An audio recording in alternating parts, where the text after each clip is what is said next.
آپ جب اکیلے دعا کرتے ہیں وہ دعا اور اجتماعیت میں جو دعا ہوتی ہے وہ دعا، علماء سے پوچھئے دونوں میں کتنا فرق ہے۔ اتنے لوگ یہاں بیٹھے ہیں، کون اللہ کا محبوب بندہ بیٹھا ہے کس کی آمین پر دعا قبول ہو جائے یہ کوئی نہیں جانتا ہے۔ اس لیے اتنا بڑا پروگرام، اتنا بڑا جلسہ، اتنی بڑی کانفرنس کرنے کے لیے مہینے نہیں بلکہ وبلغنا رسوله النبي الأمين الكريم ونحن على ذلك لمن الشاهدين والشاكرين والحمد لله رب العالمين۔ اسٹیج محبت پر مقتدر و معزز سادات کرام، علماء ذوی الاحترام، علاقے سے تمام مساجد و مدارس کے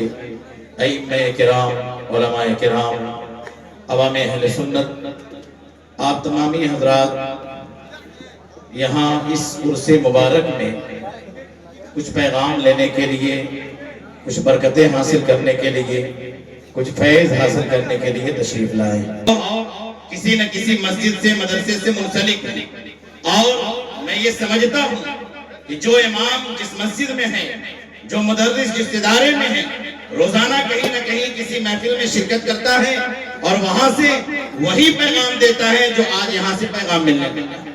آج سب سے اہم اور ضرورت اس کام اور اس بات کا ہے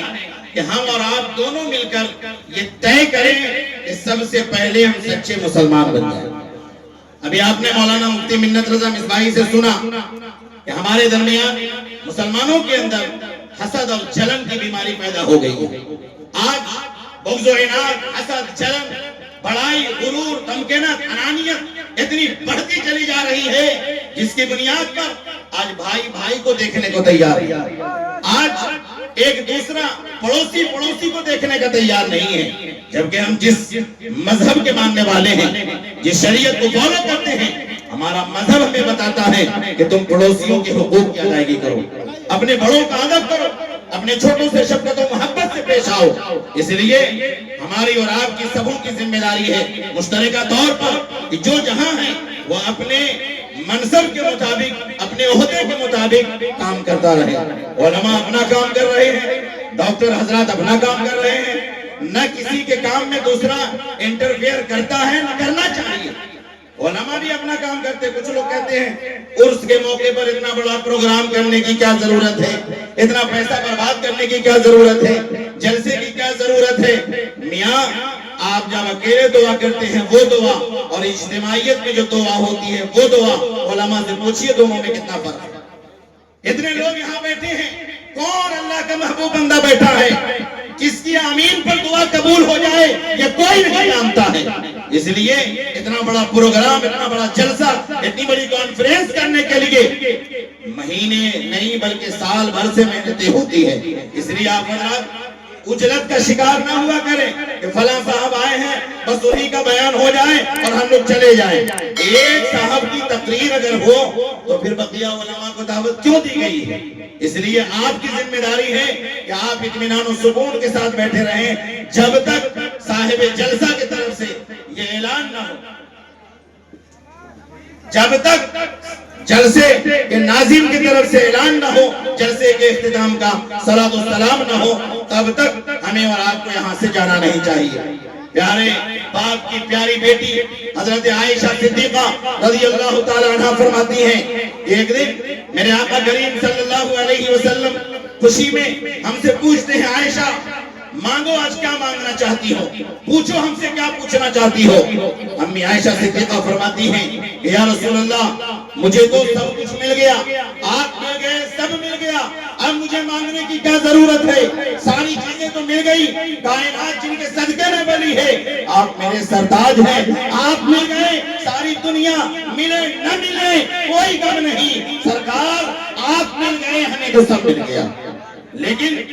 جب سرکار فرماتے ہیں کہ عائشہ پوچھو یا مانگو، جو تم مانگو گی آج تمہیں عنایت کیا جائے گا۔ امی عائشہ فرماتی ہیں کہ یا رسول اللہ میں اپنے والد بزرگوار خلیفہ اول حضرت سیدنا صدیق اکبر رضی اللہ تعالی عنہ سے اجازت اگر آپ کی ہو تو میں مشورہ کر لیتی ہوں۔ سرکار اجازت دے دیتے ہیں۔ امی عائشہ صدیقہ رضی اللہ تعالی عنہ اپنے والد بزرگوار خلیفۃ المسلمین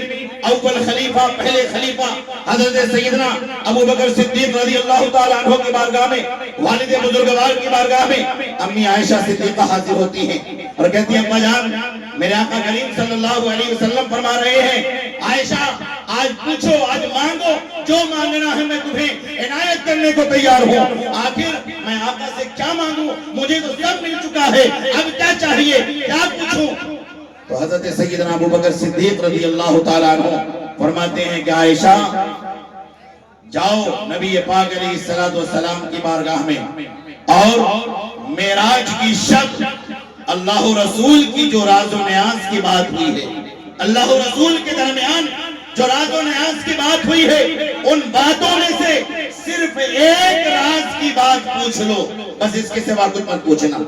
اتنا سن کر امی عائشہ صدیقہ رسول اکرامی صلی اللہ تعالی علیہ وسلم کی بارگاہ میں حاضر ہوتی ہیں۔ حضرت نبی کریم صلی اللہ علیہ وسلم نے فرمایا عائشہ ہو گیا مشورہ؟ کہا یا رسول اللہ، کہا پوچھو کیا پوچھنا چاہتی ہو؟ امی عائشہ صدیقہ رضی اللہ تعالیٰ عنہ فرماتی ہیں کہ ابا حضور نے مشورہ دیا ہے کہ یا رسول اللہ آپ کے اور اللہ کے درمیان جو معراج کے موقع پر راز و نیاز کی گفتگو ہوئی، بہت ساری باتیں ہوئی، وہ ساری باتیں نہیں، ان میں سے صرف ایک بات آپ ارشاد فرما دیں، صرف ایک بات ارشاد فرما دیں۔ آقا کریم صلی اللہ علیہ وسلم فرماتے ہیں عائشہ میں نے تم سے وعدہ کر لیا ہے کہ میں تمہیں بتاؤں گا، آج جو مانگو گی دیا جائے گا۔ بات میرے یار نے بہت پتے کی پوچھ لی ہے اور بہت بڑی بات پوچھ لی ہے، لیکن چونکہ میں نے وعدہ کر لیا ہے اس لیے میں ضرور بتاؤں گا۔